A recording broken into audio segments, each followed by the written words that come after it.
Pertemuan. Aryan, mengapa kau menyiram wajahku? Pekik Alana menutup wajahnya dengan telapak tangan. Wajah Alana telah basah. Tetesannya jatuh mengenai pakaian yang ia kenakan. Apa yang kau lakukan? Bentak perempuan itu. Emosinya mulai naik. Bagaimana tidak? Aryan bisa merusak hiasan wajahnya. Oh, tidak.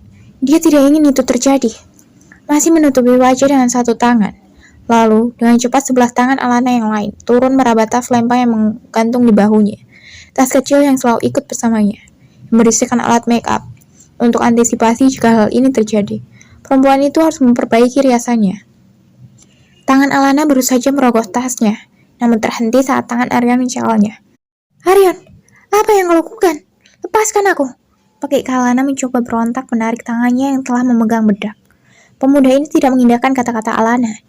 Dengan masih menahan tangan Alana, dia pun meraih sakunya mengeluarkan sapu tangan berwarna putih.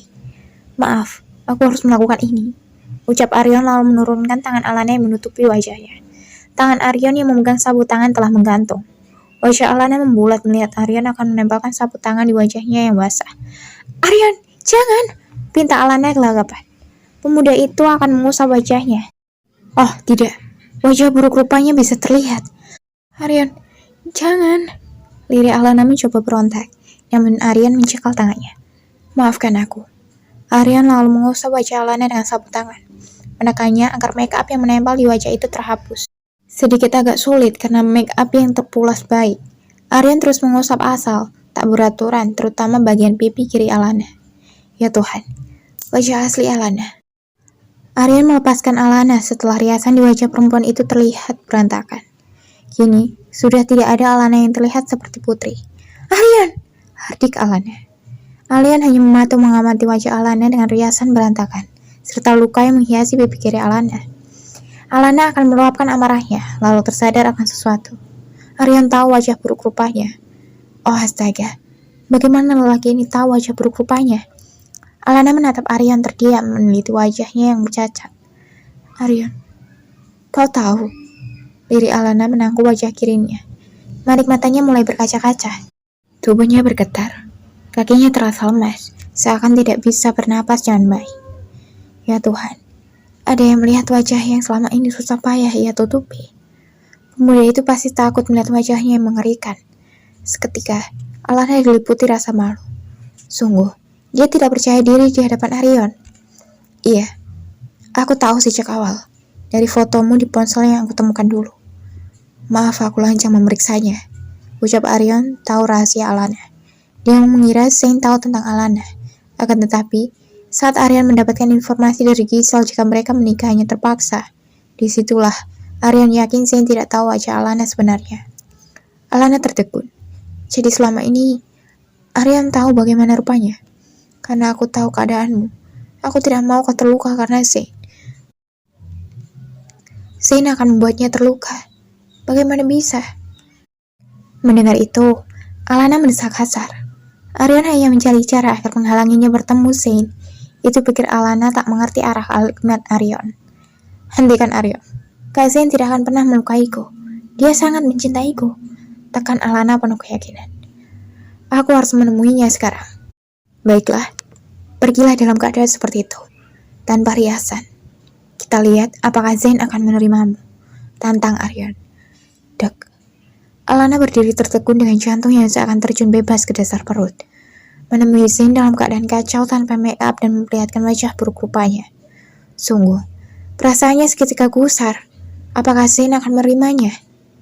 Benarkah akan seperti itu? Zain tidak akan menerimanya. Bagaimana reaksi pemuda itu jika melihatnya tanpa make up? Ya ampun, rasa takut merayapi hati Alana jika Zain menolaknya. Tapi bukan itu sekarang. Dia harus pergi. Zain menunggunya. Aku akan tetap pergi, ucap Alana lalu melangkah meninggalkan Aryan. Tapi kali ini ada rasa bimbang di hati Alana. Kau akan terluka jika Zain tidak menerimamu, Aryan mengingatkan. Namun, Alana hanya melangkah, meninggalkan Aryan, mencoba mengabaikan perkataan pemuda itu. Setelah memacu kendaraannya, Alana telah berada di taman. Sebelum bertemu Zain, dia akan merias kembali wajahnya. Tidak mungkin dia bertemu Zain dalam keadaan kacau seperti ini. Alana telah memegang spons bedak, lalu mematuk, memikirkan ucapan Aryan. Tangan kanan Alana memegang tempat bedak yang terbuka. Alana menatap dirinya yang kacau. Rambut yang indah terkirai tadi kini tak beraturan dan jangan lupa riasan di wajahnya telah berantakan. Terhapus tak rata karena ulah Aryan. Riasan tebalnya kini hanya menyisakan bekas-bekas titik putih hingga terlihat jelas wajah pucatnya. Belum lagi dengan bekas luka terlihat begitu mencolok di pipi kirinya.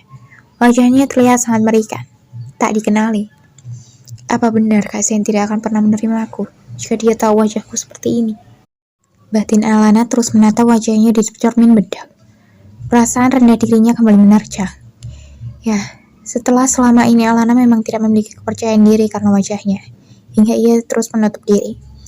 Pikiran Alana mengudara. Sen adalah Kak Vinonya. Kak Vinonya pasti akan menerima apa adanya. Alana meyakinkan diri.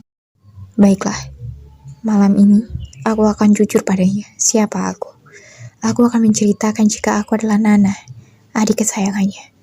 Gumam Alana dengan keyakinan, mengurungkan kembali niat untuk memperbaiki riasannya. Ia pun berjalan cepat untuk menemui Zain. Alana melangkah menjelajahi taman bunga, mencari di mana keberadaan Zain. Sembari melangkah, Alana meneliti suasana taman yang membuatnya takjub. Cahaya temaram dari lampu-lampu taman. Ini hebat sekali, dicak Alana. Malam semakin larut. Zain yang sejak tadi berdiri menantikan kedatangan Alana mulai lelah. Pemuda itu duduk di bangku panjang, menatap ke air mancur yang mengucur indah. Pandangannya kosong, hatinya mulai tersayat. Alana tak kunjung datang, membuatnya hampir putus asa. Perempuan itu tidak akan datang dan meneruskan pernikahan dengannya. Dia tidak datang. Batin Zain sekali menatap jam di pergelangan tangannya menghembuskan napas pedih. Alana mengembangkan senyumnya saat melihat punggung Zain yang duduk di kursi sembari menatap air mancur. Indah sekali. Batin Alana terharu. Tuan Jutek telah membuat taman yang begitu indah untuknya. Alana bisa melihat besar cinta Zain. Alana terus melangkah mendekat ke arah Zain. Pemuda ini tidak menyadari kedatangan Alana yang berjalan berada di belakangnya. Zain yang masih menunggu Alana tersentak kaget saat merasakan tepukan di pundaknya. Pemuda itu dengan cepat berdiri lalu berbalik. Menebak Alana telah datang. Namun yang ia lihat bukan perempuan cantik mempesona Mbak Dewi, seperti setiap hari yang ia lihat. Zain seketika terbelalak ngeri.